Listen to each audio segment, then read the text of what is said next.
বুলেটিনৰ আৰম্ভণিতে big breaking news. উৰিষ্যাত এটা ভয়ংকৰ ৰেল দুৰ্ঘটনা। পুনৰ কম ভয়ংকৰ এক ৰেল দুৰ্ঘটনাই জোকাৰি গৈছে উৰিষ্যা আৰু কৰমণ্ডল এক্সপ্ৰেছৰ সৈতে মালবাহী ট্ৰেইন এখনৰ মুখামুখি সংঘৰ্ষ। এক্সক্লুচিভ ভিজুৱেলছে আমি দেখুৱাইছো আপোনালোকক। তাত এতিয়া উদ্ধাৰ অভিযান এই ধৰণে চলিছে। তীব্ৰ গতিত উদ্ধাৰ অভিযান চলোৱা গৈছে। কেইবাগৰাকীও যাত্ৰী নিহত হোৱাৰ আশংকা, কিয়নো প্ৰায় 5টাকৈ যি ডবা সেয়া লাইনচ্যুত হৈছিলে। আহত হৈছে প্ৰায় 50গৰাকীকৈ যাত্ৰী।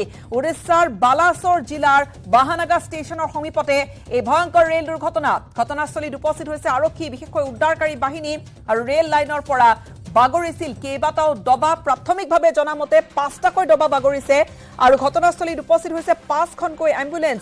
নিকটৱৰ্তী স্থানসমূহৰ পৰা চিকিৎসকৰ দল ৰাওনা হৈছে, এম্বুলেন্স ৰাওনা কৰা হৈছে। আৰু এই মুহূৰ্তত আমি যি দৃশ্য দেখুৱাইছো উদ্ধাৰ অভিযানৰ দৃশ্য, চিকিৎসকৰ দল উপস্থিত হৈছে। প্ৰশাসনে মুকলি কৰিছে হেল্পলাইন নম্বৰ। হেল্পলাইন নম্বৰ আমি এই মুহূৰ্তত টেলিভিছনৰ পৰ্দাত দিছো। হেল্পলাইন নম্বৰ হৈছে 6782262286। হেল্পলাইন নম্বৰ মুকলি কৰা হৈছে আৰু তাত আশংকা কৰা হৈছে যে বহু লোকৰ হয়তো হতাহতি হ'ব পাৰে। 50গৰাকী লোক আহত হৈছে। এই প্ৰাথমিকভাৱে এইখিনি খবৰ আহিছে। পুনৰ আমি ইতিমধ্যে জনাইছো আপোনালোকক, এই দৃশ্য দেখুৱাইছো। বিগ ব্ৰেকিং নিউজ এই মুহূৰ্তত। উৰিষ্যাত এক ভয়ংকৰ ৰেল দুৰ্ঘটনা। অৱশ্যে কিহৰ কাৰণে এই ৰেল দুৰ্ঘটনা সংঘটিত হ'ল? মুখামুখি সংঘৰ্ষ হৈছিল বুলি জনা গৈছে। মালবাহী ট্ৰেইন এখনৰ সৈতে মুখামুখি সংঘৰ্ষ হৈছিল এই কৰমণ্ডল এক্সপ্ৰেছৰ, আৰু কেইবাগৰাকীও যাত্ৰী নিহত হোৱাৰ আশংকা বাঢ়িছে। আহত হৈছে প্ৰায় 50গৰাকীকৈ যাত্ৰী। উৰিষ্যাৰ বালাসৰ জিলাৰ বাহানাগা ষ্টেচনৰ একেবাৰে সমীপতে এই ৰেল দুৰ্ঘটনা, আৰু কিছু সময় পূৰ্বে ৰেল দুৰ্ঘটনা সংঘটিত হৈছে। আৰু এই মুহূৰ্তত আমি সংযুক্ত হৈছো আমাৰ জ্যেষ্ঠ সাংবাদিক ভুৱনেশ্বৰৰ পৰা सत्यजीत सेनापति होते। सत्यजीत, आपसे जानना चाहेंगे क्या हुआ था और कैजुअलिटीज क्या है और रेस्क्यू ऑपरेशंस कैसे चलाई जा रही है? देखिए, पहले जो ट्रेन का जो घटना आया था, पहले पता चल रहा था कि जो एक ही ट्रेन है वो एक ही ट्रेन दुर्घटनाग्रस्त हो गया है और ट्रैक से वो डिस्ट्रैक्ट हो गया है और इसके लिए ये दुर्घटना घटी। देखिए, अभी जो पता चल रहा है कि 2 ट्रेन था, एक हावड़ा के लिए जा रहा था और एक चेन्नई के लिए जा रहा था। करमंडल था और एक हावड़ा एक्सप्रेस था। ये 2 ट्रेन जब जा रहे थे, जो सिमिलरली जब वो ट्रैक में क्रॉस कर रहे थे, उसी वक्त ये दुर्घटना घटा। लेकिन पूरा कारण तो बाद में पता चलेगा ये किस लिए घटा और कैसे घटा और ये दुर्घटना के प्रकृति को क्या कारण है। लेकिन अभी तक देखिए जो अपडेट है, 100 से ज्यादा लोग, जो अभी का अपडेट आया है, कम से कम 100 से ज्यादा लोग इंजर्ड हैं और सीरियस इंजर्ड हैं। और इसके लिए जो आसपास का जो मेडिकल है वो सभी में भरे जा रहे हैं। और जो हमारे पास का सूचना है, जो पास का जो स्टेशन है सौरव सीएससी और गोपालपुर सीएससी, और उसमें 132 जो इंजर्ड है उनको भरा गया है। और उसके साथ बालेश्वर का जो मेडिकल कॉलेज है, उसमें बालेश्वर मेडिकल कॉलेज में भी कम से कम 50 से ज्यादा जो लोग हैं उनको लाया गया है, अभी तक जा चुका है। और ये जो संख्या है ये भी धीरे धीरे बढ़ रहा है, क्योंकि अभी तक बहुत सारे लोग ट्रेन के अंदर रहे, क्योंकि वो जगह जो जहां पर था वो स्टेशन से थोड़ा दूर था, इसलिए वहां पर अंधेरा था,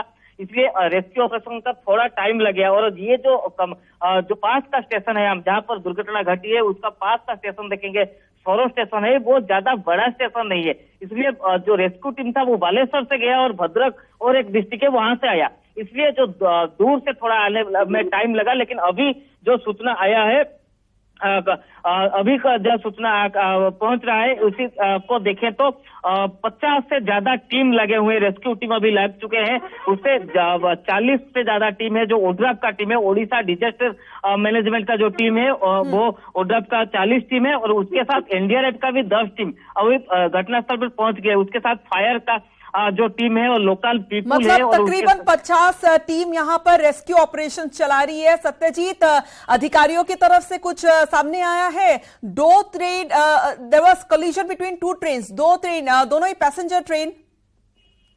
जी, दोनों ही पैसेंजर ट्रेन। जो साउथ ईस्ट का जो रेलवे है उनके तरफ से जो मैसेज दिया गया है, ये बोला गया है कि 2 जो ट्रेन था वो सिमिलरली जब जा रहे थे उसी वक्त पहले करमंडल ट्रेन का लाइन डिस्ट्रैक्ट हो गया और वो जाके दूसरे ट्रेन पर लगा। इसके लिए दोनों ट्रेन ही दुर्घटनाग्रस्त हो गया है। लेकिन ज्यादातर जो लोकल सोर्स से जो खबर आ रहा है वो ज्यादातर अब देखेंगे, अगर दुर्घटना में ज्यादातर जो प्रभाव पड़ा है तो करमंडल एक्सप्रेस में जो लोग थे और करमंडल एक्सप्रेस के ऊपर ज्यादा प्रभाव पड़ा है, लेकिन उसके बाद थोड़े जितना टाइम बीतेगा पता चलेगा एक्चुअली हुआ क्या है। लेकिन ये अभी कंफर्म हो गया है आधिकारिक तरफ से कि 2 ट्रेन था और 2 ट्रेन जब सिमिलरली क्रॉस कर रहे थे उसी वक्त ये दुर्घटना घटा है। तो इसलिए हम बोल सकते हैं कि जो आशंका किया जा रहा है ये धीरे धीरे जो है इंजर्ड का संख्या और भी बहुत ज्यादा बढ़ेगा और उसके साथ कुछ लोगों का डेथ होने का भी खबर आ रहा है। देखिए ये खबर कोई पुष्टि नहीं कर रहा है अभी तक, लेकिन 5 से 6 लोगों का डेथ का खबर भी अभी जो लोकल सोर्स से आके पहुंच रहा है। तो ये हम बता सकते हैं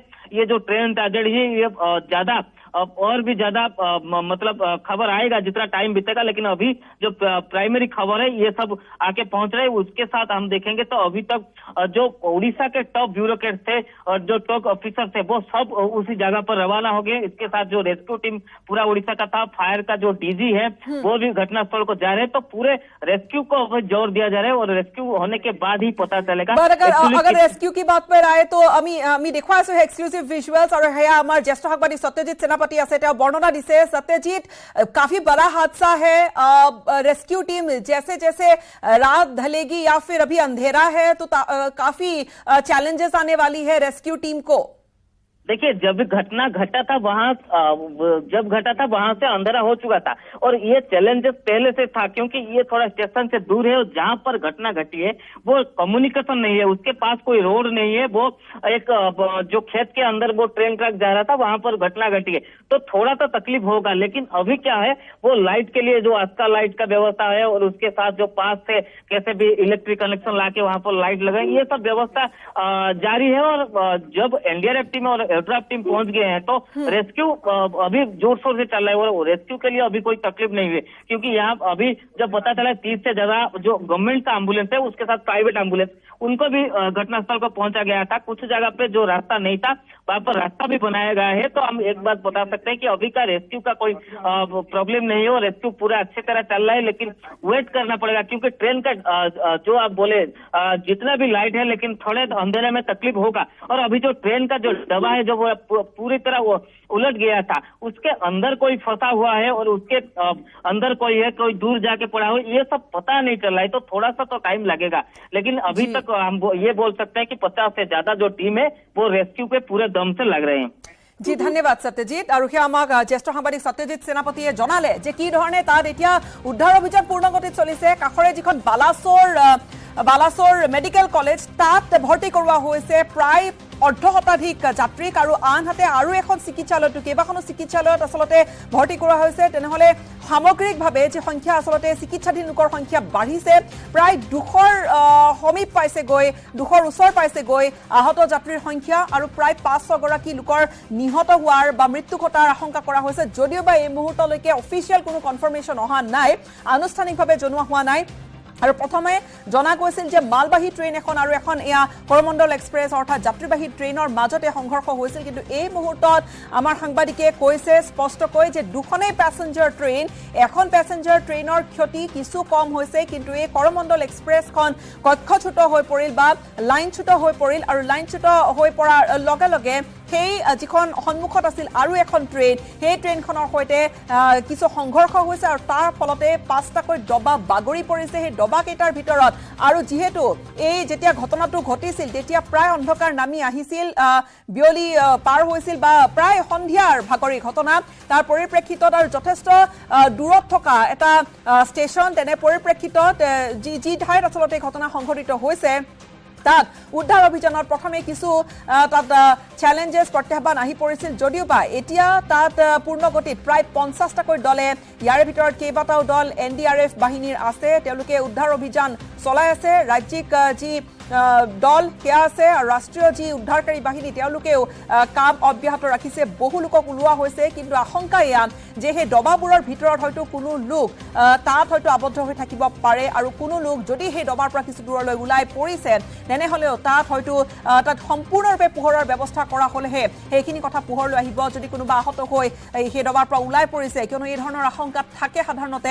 আৰু পুনৰ কম এই মুহূৰ্তত আমি আপডেট এটা আহিছে যে দুখনেই পেছেঞ্জাৰ ট্ৰেইন আৰু দুইখন পেছেঞ্জাৰ ট্ৰেইনৰ এখন ট্ৰেইনৰ এই কৰমণ্ডল এক্সপ্ৰেছৰ অধিক ক্ষতি হৈছে আৰু এই ধৰণে পূৰ্ণ গতিত চলিছে এতিয়া উদ্ধাৰ অভিযান। অৱশ্যে কি কাৰণত এই দুৰ্ঘটনা হৈছে এতিয়ালৈকে সেইখিনি কথা পোহৰলৈ অহা নাই।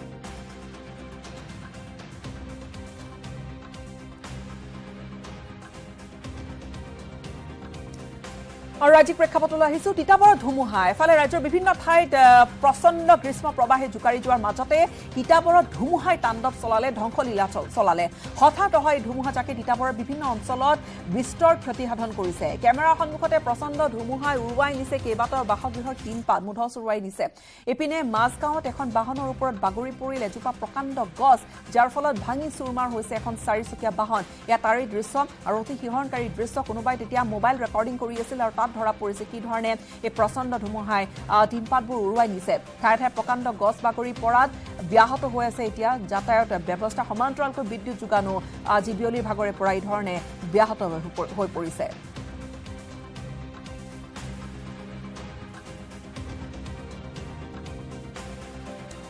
প্ৰচণ্ড ধুমুহা উৰুৱাই নিছে টিনপাত ইয়া অন কেমেৰা কিছু ধুমুহাৰ যি ধ্বংসলীলা বা যি তাণ্ডৱলীলা ইয়া প্ৰকাণ্ড গছ উভালি পৰিছে চুৰমাৰ হৈছে চাৰিচকীয়া বাহন সম্পূৰ্ণৰূপে গছজোপা বাগৰি পৰিছে বাহনখনৰ ওপৰত আৰু এই ধৰণে পাৰ্ক কৰি থৈ বাহনখনৰ ওপৰত এই ধৰণে গছজোপা পৰিছে লগতে টিনপাত উৰুৱাই নিছে চকুৰ পচাৰতে কোনোবাই এয়া ভিডিঅ' ৰেকৰ্ড কৰি আছিল সম্ভৱতঃ খিৰিকীৰ পৰা নহ'লে বেলকনিৰ পৰা আৰু এই যি ঘটনা তাত দেখিছে কি ধৰণে তাত টিনপাত মুহূৰ্ততে উৰুৱাই লৈ গৈছে এফালে উৎকট গৰমে দহিছে ৰাজ্যৰ বিভিন্ন প্ৰান্তত তাৰ মাজতে তিতাবৰত এইজাক ধুমুহা আৰু এই ধুমুহাত বিস্তৰ ক্ষয়ক্ষতি হৈছে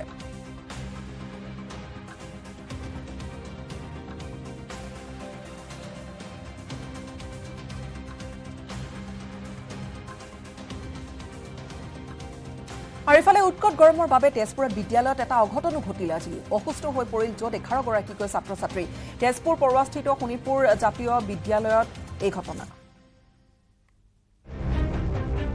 উৎকট গৰমে দহিছে ৰাজ্য প্ৰচণ্ড উত্তাপত বিঘ্নিত জনজীৱন ইয়াৰ মাজতে তেজপুৰত গৰমৰ বাবে ঢলি পৰিল বিদ্যালয়ৰ ছাত্ৰ ছাত্ৰী তেজপুৰ পৰুৱাস্থিত শোণিতপুৰ জাতীয় বিদ্যালয়ত সংঘটিত হয় এই ঘটনা গৰম সহিব নোৱাৰি 11 গৰাকী ছাত্ৰ ছাত্ৰী অসুস্থ হৈ পৰে ইয়াৰে 10 গৰাকী ছাত্ৰী আৰু এজন ছাত্ৰ অসুস্থ আটাইকে ততাতয়াকৈ সমীপৰ সুখদা হাস্পতালত ভৰ্তি কৰা হয় গৰমৰ কাৰণে এনেকুৱা হঠাৎ যি গৰম মানে দেখা গৈছে সেইটো বিশেষকৈ স্কুলীয়া ছাত্ৰ ছাত্ৰীৰ ক্ষেত্ৰত মানে তেনেকুৱা দেখা যায় মানে পৰিৱেশটোতো এটা ক্লাছত বহুত ষ্টুডেণ্ট থাকে তাত মানে মানুহৰ গৰমটো বেছি থাকে এনি টাইম ফেন বা তেনেকুৱা ব্যৱস্থা কৰিব লাগে আৰু সময়মতে মানে টাইমে পানীটো খাই থাকিব লাগে অৱশ্যে চিকিৎসকৰ তৎপৰতাত বৰ্তমান বিপদমুক্ত আটাইকেইগৰাকী ছাত্ৰ ছাত্ৰী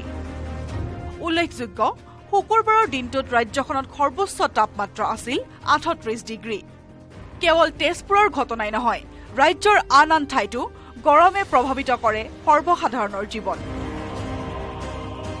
তেজপুৰৰ পৰা হেমন্ত কুমাৰ নাথৰ প্ৰতিবেদন নিউজ 18 অসম নৰ্থ ইষ্ট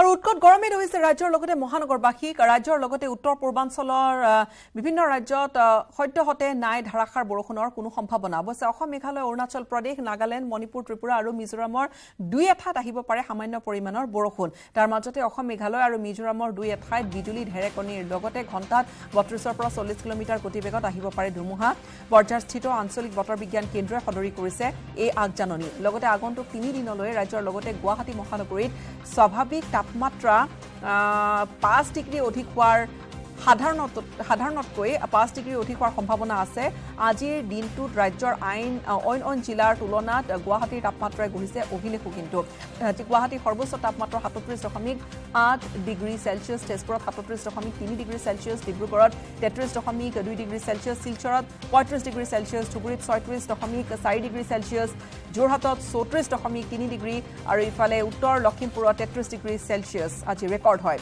আঞ্চলিক বতৰ বিজ্ঞান কেন্দ্ৰৰ জ্যেষ্ঠ বতৰ বিজ্ঞানীয়ে জানিবলৈ দিয়া মতে আগন্তুক 3 দিনলৈ ৰাজ্যৰ লগতে মহানগৰীৰ তাপমাত্ৰা 36 ডিগ্ৰী চেলছিয়াছলৈকে থাকিব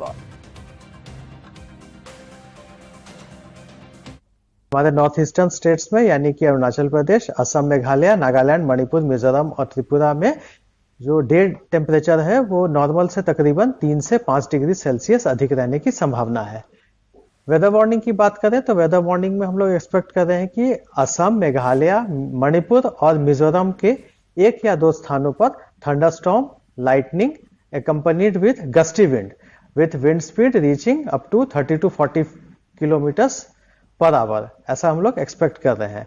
और साथ ही साथ अरुणाचल प्रदेश, नागालैंड और त्रिपुरा के 1 या 2 स्थानों पर हम लोग एक्सपेक्ट कर रहे हैं थंडरस्टॉर्म एंड लाइटनिंग। और गुवाहाटी के लिए हम लोग एक्सपेक्ट कर रहे हैं partly cloudy sky with possibility of development of thunder lightning. और मैक्सिमम और मिनिमम टेम्परेचर जो है वो तकरीबन 37 डिग्री सेल्सियस, वहीं मिनिमम टेम्परेचर 24 डिग्री सेल्सियस के आसपास रहने की संभावना है। এফালে উৎকট গৰম আৰু আনফালে শক্তি বিভাগৰো জলাকলা। প্ৰচণ্ড গৰমৰ মাজতে বৃদ্ধি কৰা হৈছে বিদ্যুৎ মাচুল। প্ৰতি ইউনিটত 30 পৰা 70 পইচালৈকে বৃদ্ধি কৰাত ক্ষুভিত হৈ পৰিছে উপভোক্তা। আকৌ বিদ্যুতৰ মাচুল বৃদ্ধি, ৰাজ্যজুৰি উপভোক্তাৰ বিশুদ্গাৰ। পুনৰ ৰাইজক মাধমৰ সোধাই APDCL-এ ইন্ধন আৰু শক্তি ক্ৰয়ৰ নামত বিদ্যুৎ মাচুল প্ৰতি এককত বৃদ্ধি কৰিলে 30 পইচাৰ পৰা 70 পইচালৈ। এই নিয়ম অনুসৰি ঘৰুৱা সংযোগৰ বিদ্যুৎ গ্ৰাহকে প্ৰতি ইউনিটত 30 পইচাকৈ আৰু আন গ্ৰাহকে প্ৰতি ইউনিটত 70 পইচাকৈ বৰ্ধিত মাচুল আদায় দিব লাগিব। অসম শক্তি বিতৰণ কোম্পানী লিমিটেডৰ জাননী অনুসৰি দৈনিক 0.5 পৰা 1.5 কিলোৱাট বিদ্যুৎ ব্যৱহাৰ কৰা গ্ৰাহকে প্ৰতি ইউনিটত 30 পইচাকৈ, প্ৰতি মাহে 120 ইউনিট আৰু 121 পৰা 240 ইউনিট ব্যৱহাৰ কৰা গ্ৰাহকে প্ৰতি ইউনিটত আদায় দিব লাগিব 30 পইচাকৈ। সেইদৰে 5 কিলোৱাটৰ পৰা 30 কিলোৱাটলৈ ব্যৱহাৰ কৰা গ্ৰাহকে প্ৰতি ইউনিটত 70 পইচাকৈ আৰু চৰকাৰী প্ৰাথমিক, মাধ্যমিক আৰু উচ্চতৰ মাধ্যমিক বিদ্যালয়েও প্ৰতি ইউনিটত 70 পইচাকৈ বিদ্যুৎ মাচুল আদায় দিব লাগিব।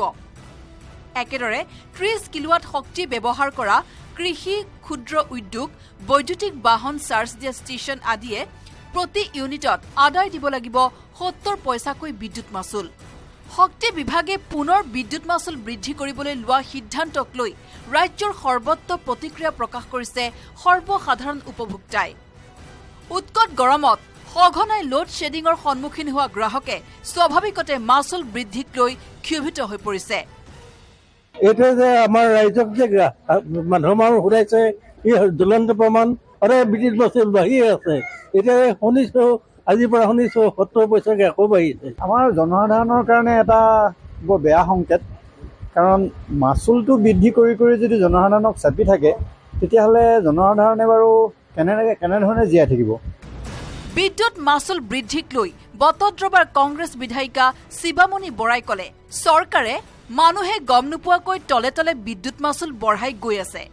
ৰাইজৰ ওপৰত কৰ কাটল জাপি দি চৰকাৰ চলাবলৈ বিচাৰিছে। গোটেই খেলি মেলি, গোটেইখন খেলি মেলি। আৰু বিদ্যুৎ মাচুল আপোনালোকে এতিয়া গম পাইছে কাৰণে, কিন্তু তলে তলে তলে তলে মানুহে গম নোপোৱাকৈ তেওঁলোকে, আমাৰ মানুহে গমেই নাপাইছিল, তলে তলে তলে ইউনিটত বঢ়াই বঢ়াই গৈ আছে। Bureau' report, news 18 Assam north east.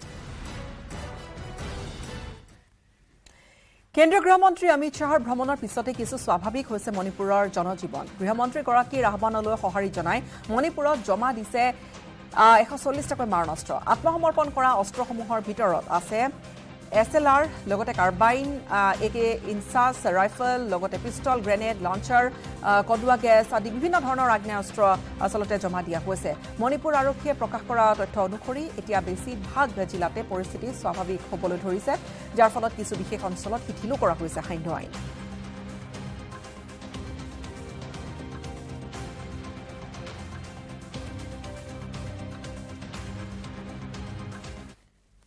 Honourable home minister की 4 दिन की विजिट अपने जाने के पहले एक प्रेस कॉन्फ्रेंस के माध्यम से सभी से यह अपील की थी कि जिनके पास हथियार हैं वो हथियार सभी लोग सरेंडर करें। अदरवाइज सरेंडर नहीं करेंगे तो बाद में उसमें कठोर कार्रवाइयाँ होने की संभावना रहेगी और जिसके परिणाम काफ़ी सीरियस आगे चल के हो सकते हैं। उस अपील के तहत पिछले उनके जाने के बाद अभी तक 144 वेपन और उनके साथ 11 मैगजीन पूरे मणिपुर में सरेंडर की गई हैं। इम्फाल ईस्ट डिस्ट्रिक्ट में 102 हथियार और गोला बारूद मिले हैं। टेक्नोपॉल डिस्ट्रिक्ट में कुल 35 हथियार सरेंडर हुए हैं, जिसमें से 18 केवल मोरे में ही हुए हैं। जैसा कि आप जानते हैं, मोरे इस जिले का बॉर्डरिंग एक कस्बा है और उस कस्बे में भी ऑनरेबल होम मिनिस्टर ने विजिट किया था और वहाँ सभी से सभी की बातें सुनी थी और शांति की अपील की थी। कर्फ्यू कुछ जिलों में 12 घंटे रिलैक्स किया गया है, जैसे इम्फाल वेस्ट, इम्फाल ईस्ट, बिष्णुपुर में 8 ही घंटे का किया गया है, 8 बजे से 4 बजे तक, जबकि इम्फाल वेस्ट और ईस्ट में 12 घंटे का कर्फ्यू रिलैक्सेशन है। অৰুণাচলত আৰোহীসহ নৈত পৰিল এখন অল্টো বাহন। পাপুমপাৰে জিলাত সংঘটিত এই ভয়ংকৰ দুৰ্ঘটনাটো গাড়ীখনত উদ্ধাৰ হৈছে দুগৰাকী আৰোহীৰ মৃতদেহ। পানোৱাই নদীৰ মাছমৰীয়াই প্ৰত্যক্ষ কৰিছিল এই দুৰ্ঘটনাগ্ৰস্ত পানীত অহা বাহনখন। হঠাৎ নদীৰ মাজত বগা ৰঙৰ এল্টো বাহন এখন উপঙি আহি থকা দেখা পালে এজন যুৱকে। তাৰ পিছতে খবৰ দিলে আৰক্ষীক। मारुति एल्टो ये AS01FL1474 एक गाड़ी नंबर है जो अभी असम से पता लग रहा है, असम का गाड़ी है। পানীৰ তলৰ পৰা উদ্ধাৰ কৰা হ'ল বাহনখন। অতি দুৰ্গম স্থলীৰ পৰা ৰছীৰে টানি টানি উলিয়াই অনা হ'ল বাহনখন। বাহনখনৰ ভিতৰত আছিল 2টা মৃতদেহ। এয়া অৰুণাচলৰ ৰঙা নদীৰ দৃশ্য। বাহনখন আছিল অসমত পঞ্জীয়ন হোৱা। সন্দেহ কৰা হৈছে পাহাৰৰ ওখগৰাৰ পৰা তলত বাগৰি দুৰ্ঘটনাগ্ৰস্ত হৈছিল বাহনখন। 150 हाइट ऊपर है, उधर से गाड़ी गिरती, उधर में गाड़ी गिर गया है, तो हम लोग बहुत कोशिश कर रहे हैं, निकालने की ट्राई कर रहे हैं ना। এই ঘটনা পাপুমপাৰে জিলাৰ কিমিন মহকুমাৰ 8 কিলোমিটাৰ পৰিসীমাৰ ভিতৰত IOCL বটলিং প্লেণ্টৰ সমীপত সংঘটিত হ'ল এই দুৰ্ঘটনাটো।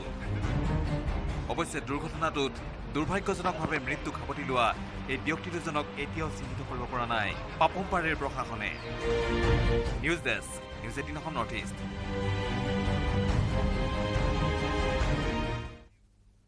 খবৰধাৰা অব্যাহত ৰাখিম সময়টা বিৰতিৰ। কেৱল ষ্ট্ৰং নহয়, মাইথান ষ্ট্ৰং, মাইথান ষ্টীল নিৰ্মাণৰ মানদণ্ড।